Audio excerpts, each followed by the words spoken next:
AMP was the biggest scalp that was taken during the Royal Commission. And so I am both privileged and slightly traumatized from that experience. The bank, we were very fortunate, and I feel very grateful. Again, luck and timing being a story. I had the bank for 2 years, so I had greatly transformed it, had a gun team in there, and we were in incredible shape when the Royal Commission came to town. Yeah. So, in fact, we were the only part of the organisation that didn't go through the fires of hell quite literally and came through with a clean bill of health. So, in some perverse way, my reputation was enhanced because I had every proctology exam that the rest of the group did, psychologists in the boardroom, Gestapo style interviews, fine tooth combs through everything we did, and the scrutiny was extraordinary. You would leave the building, we were in Circular Quay, and there would be journalists waiting for you because I was also a group executive of AMP itself. Yes. And we had an AGM where each of us, the group executives and the board, had personal bodyguards, and so it was quite frightening at different times.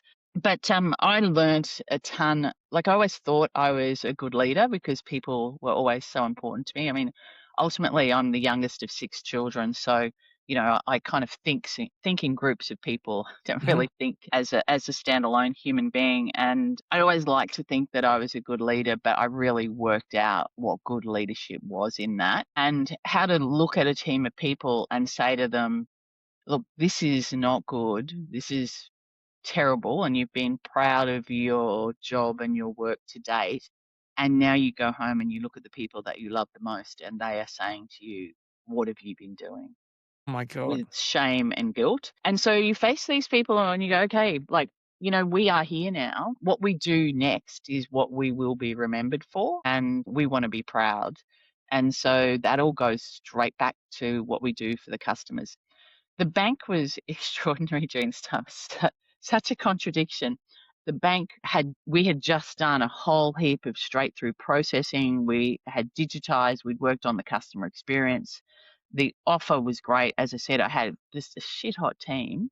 They were amazing. And so we were through the Banking Royal Commission, the bank grew faster than it had ever grown. Yet our NPS and our verbatims were in the toilet as everyone told us what a bunch of assholes we were. And so it was such a contradiction of places. The findings of the Banking Royal Commission were incredibly important. I actually caught up with an old NAB buddy recently, and we were talking about it again. You know, it was right to cop that the focus on the customer had been lost. People were making decisions around how processes served an organization, and that would have customer consequences. And people had really lost the community obligation and the customer settings.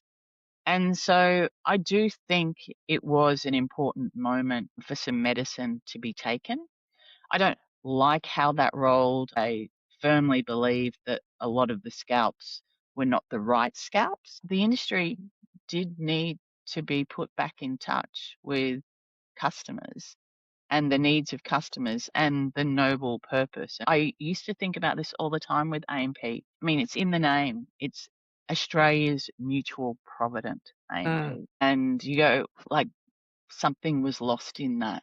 It wasn't cherished. And I think that's true across the organisations generally, but it's not limited to banking. There's some good learnings in it for lots of us.